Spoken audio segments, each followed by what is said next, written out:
Every superhero, from Spider-Man to Batman to Superman to the Flash to even the Condiment King, has always had a fantastic origin story.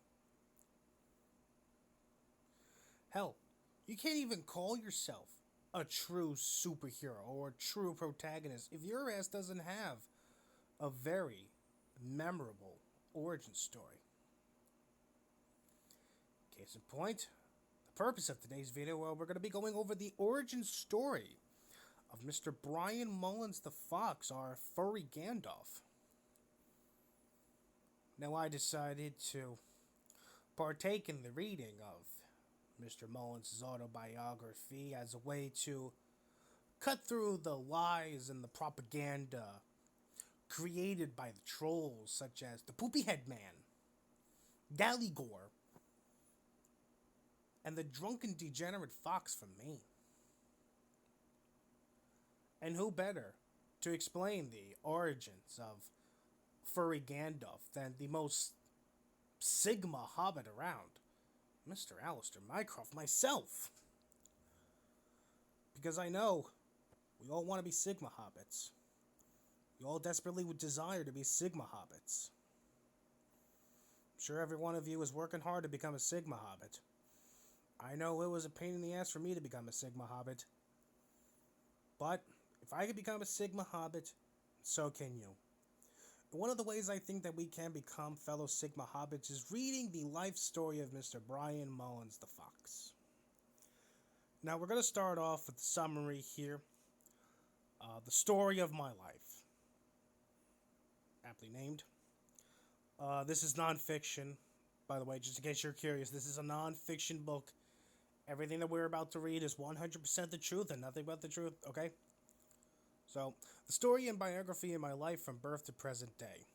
From the crazy things I did as a kid, the ridiculously outrageous things I did when I was 13, to the way I dropped out of high school at 18 years old today. Oh, sounds like Brian has had quite a life. Now, this is a very old book. I believe he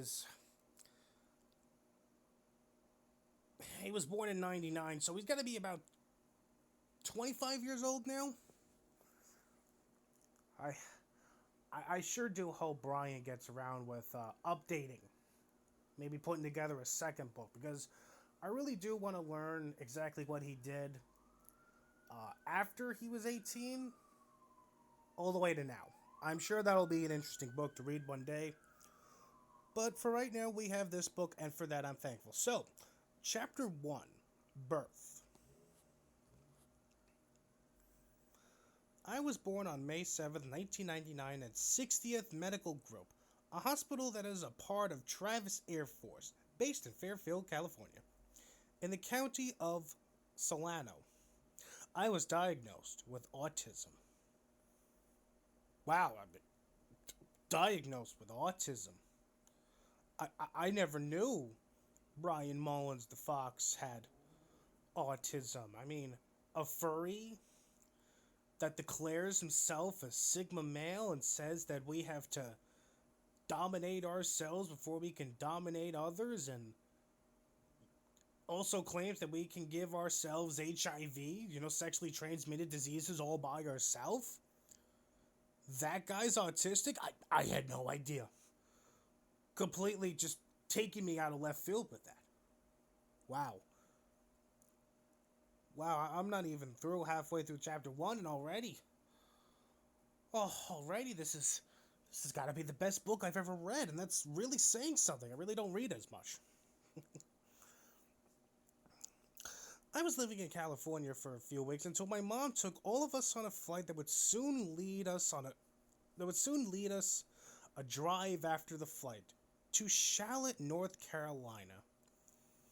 I remember seeing a few things as a baby, like watching the Walter Lantz slash Tex Avery 1955 short cartoon called Shh.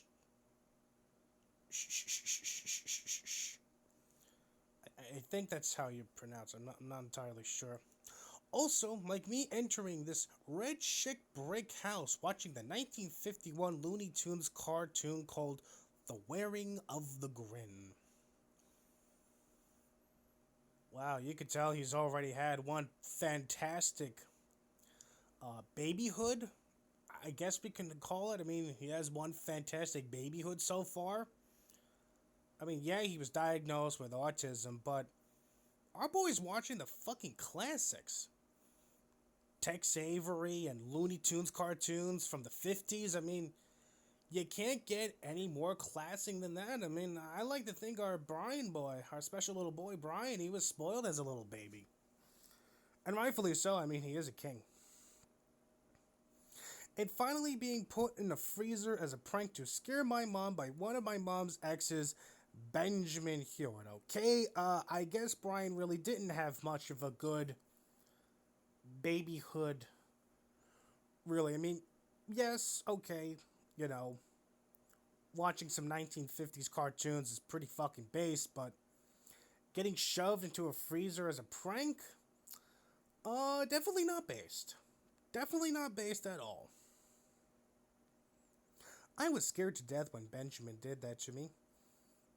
Other than all of those things and events, that is all I remember from childbirth and after childbirth.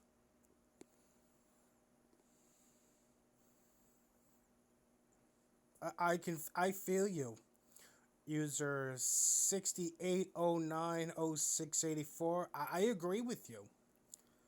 I mean, it took a left turn pretty fast. I mean, diagnosed with autism. You know, you're just a baby and you're watching some 1950s cartoons. Next thing you know, you're being shoved into a freezer. It sounds like Brian has had a very sad babyhood so far, but maybe things will get better as we continue.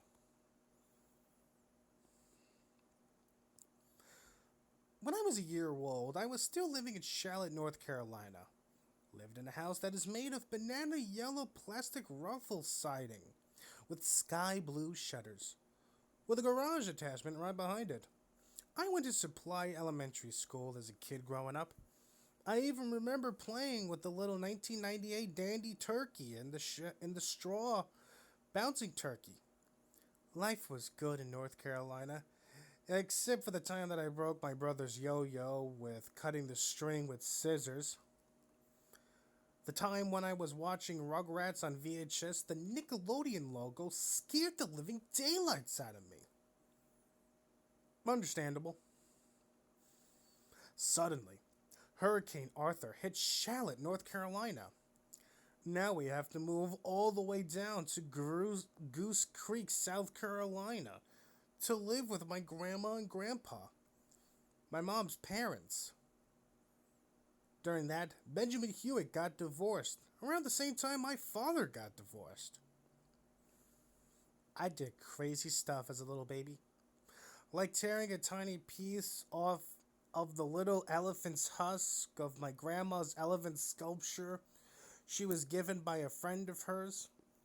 Also, like back in Charlotte, I almost set a whole house on fire trying to cook popcorn without supervision.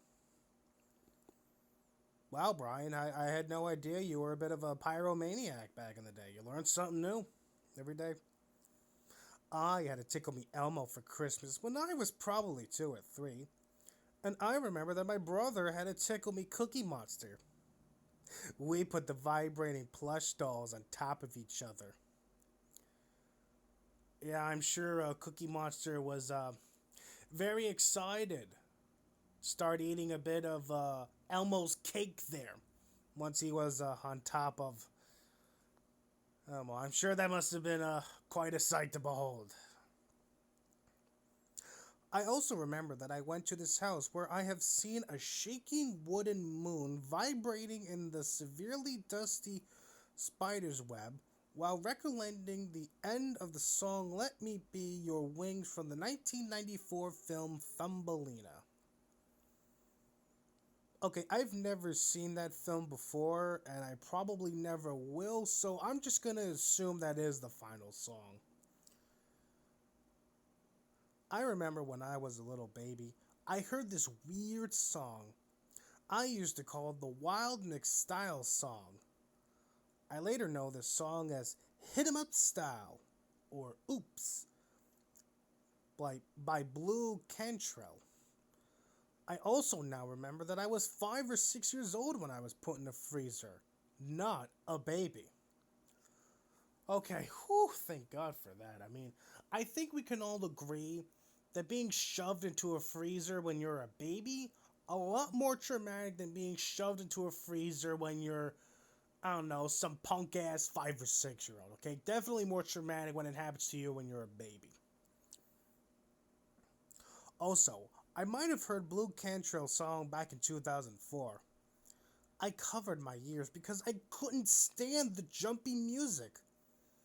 I watched SpongeBob SquarePants, The Adventures of Jimmy Neutron, The Fairly Odd Parents, and Boomerang on Cartoon Network. Man's got taste, I will give him that. This was all I remembered when I was 1 to 3 years old. It's amazing how he remembers that. I mean, I can't even remember shit that I did when I was 1 or 3 years old. At least that I'm willing to admit, anyway.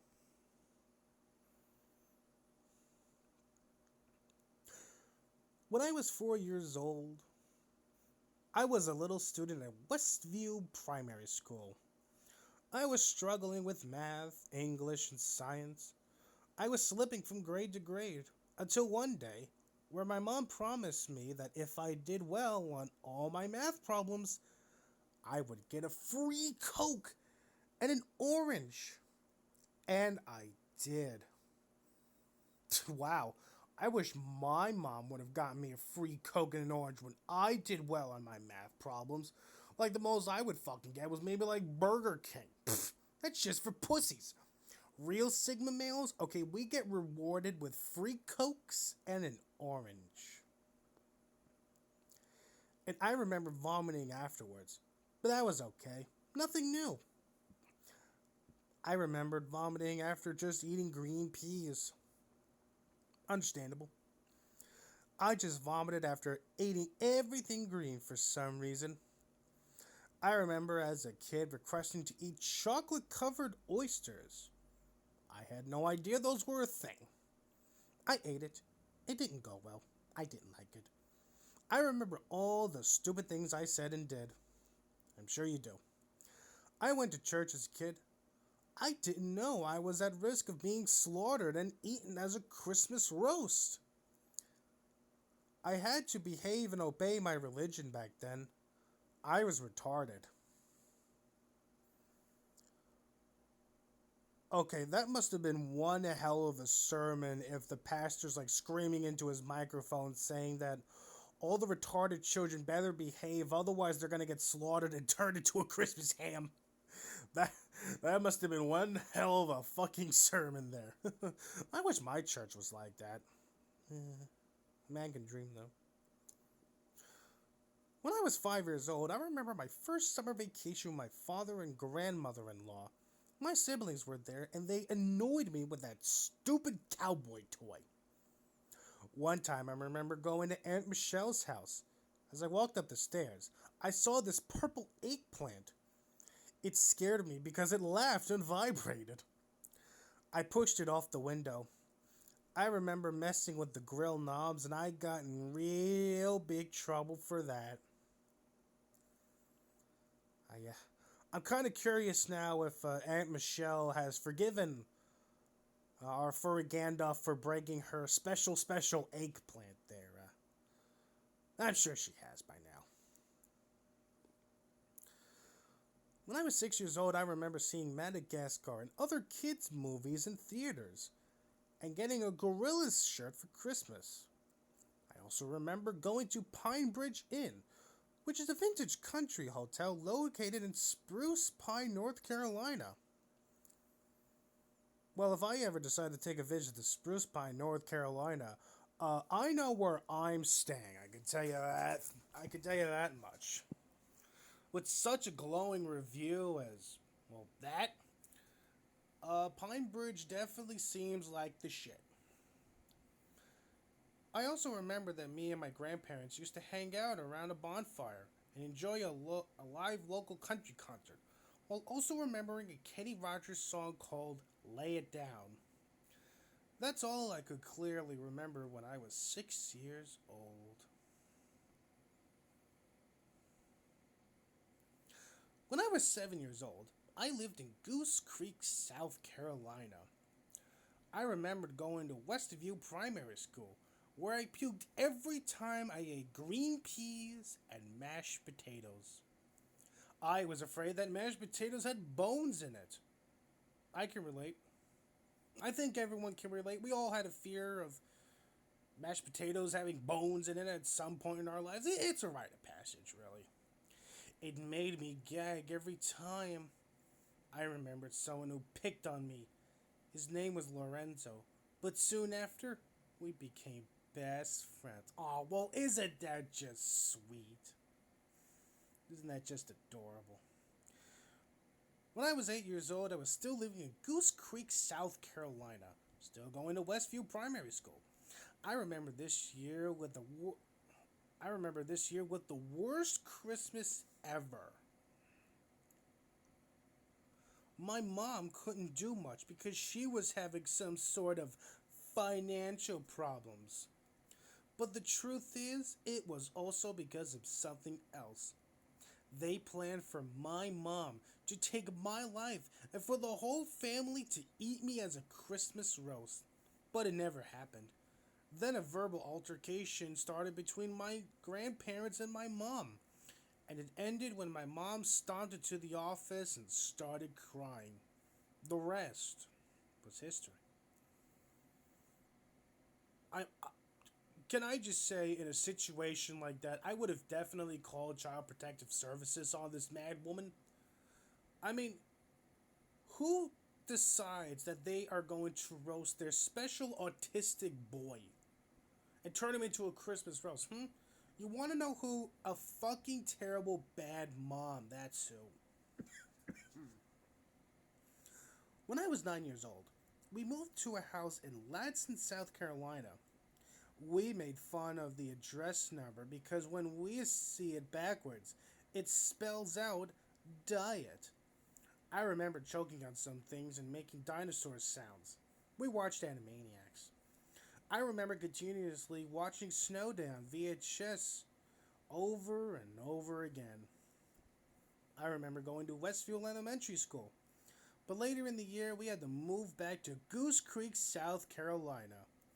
But as soon as we moved out, we witnessed a hissing cockroach. Wow, hissing cockroaches, they ain't to be trifled with, okay? They really ain't.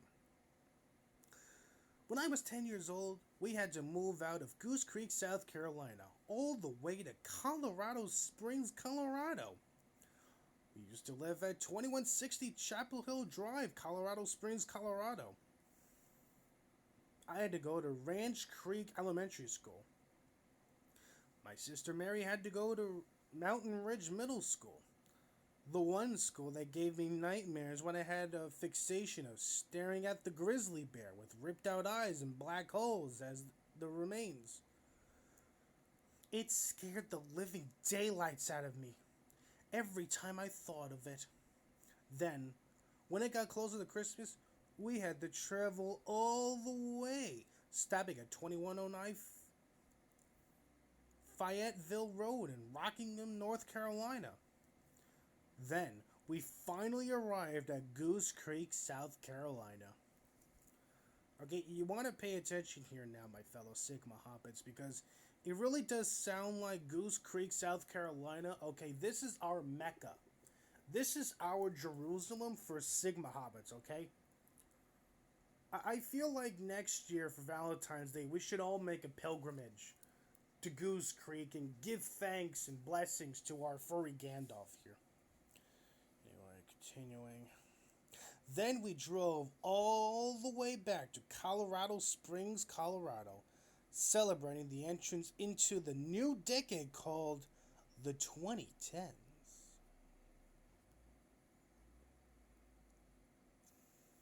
We have a comment from Brian. The story is not done yet, but all of these chapters is what I finished so far. Well, thank God for that. For a moment, I thought he was going to leave us on a cliffhanger. Anyway. Ooh, now we're at the chapter 5. Nice, nice, nice.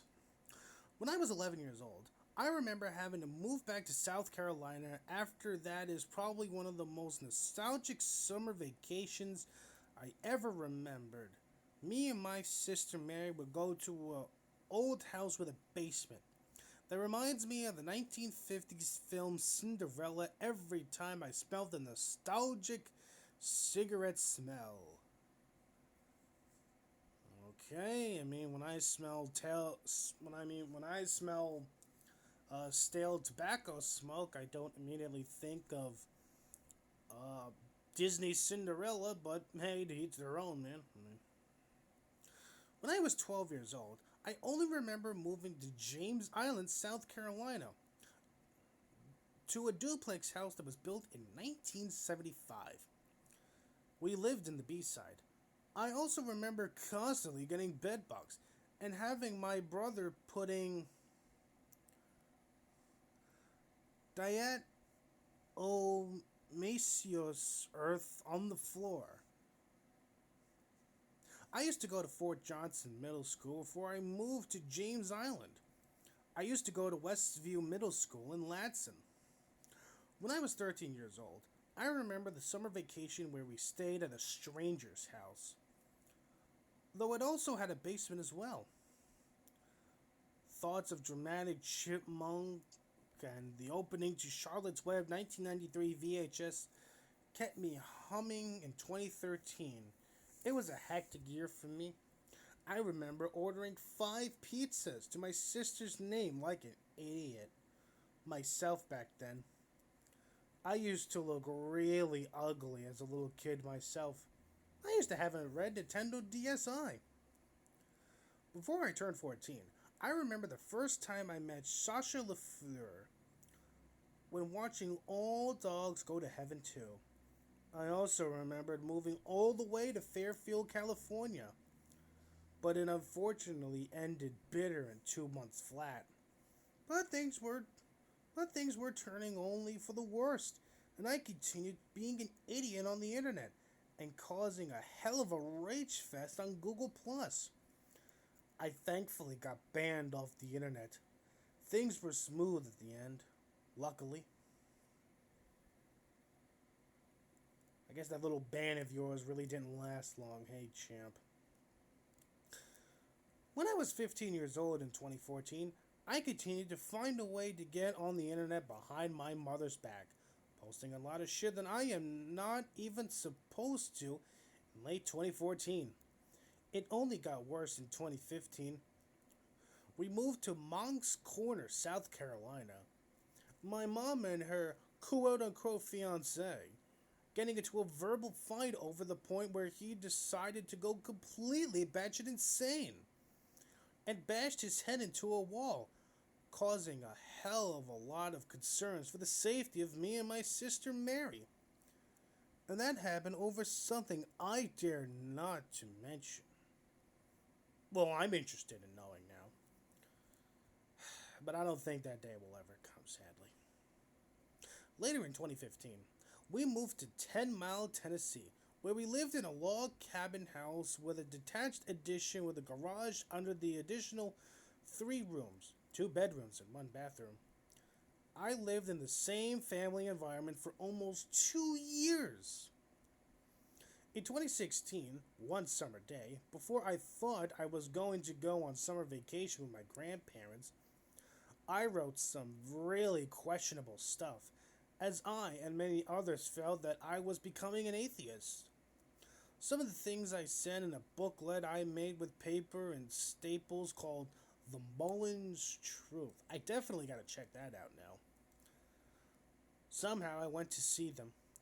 For almost or about a month of this quote unquote visit, my grandmother was having memory issues or hard fuck was having memory issues or Alzheimer's disease. So me and my grandpa decided to go to the hospital to watch over her. It got bad to the point that at one time when I was trying to lead her to someone who would help her, but someone else came and took care of her. I went to the bathroom and started crying quietly, but I still love her anyway.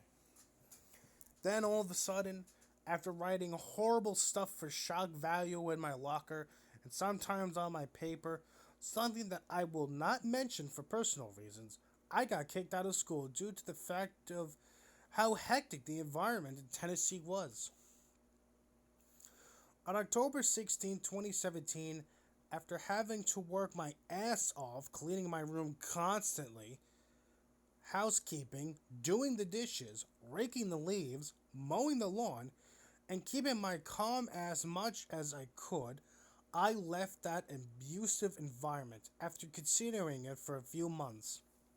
My dad picked me up and I moved into a small but decent sized apartment. It's been over 2 years ever since then. I changed a lot from the vast majority of the things that happened to me in this decade called the 2010s. And that, my friends, was the story of my life in the 2010s. Now, into the 2020s. Oh, I don't know about you guys, but I'm excited for part two. I mean, I would like to read Brian Mullins the Fox's previous works, but I'm just gonna have to wait. I'm just gonna have to wait. But again, I really am looking forward to the sequel, Brian's Adventures in the 2020s.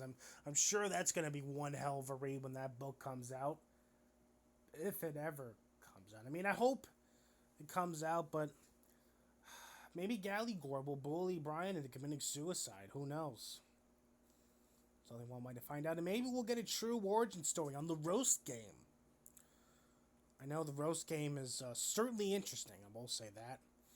Not as interesting as this, not as interesting as his origin story, but certainly interesting nonetheless. But yeah, this is, I guess, part one of the Brian Mullins origin story. Hopefully we will get more editions. And yeah, that's all I got to say today. Have a good one.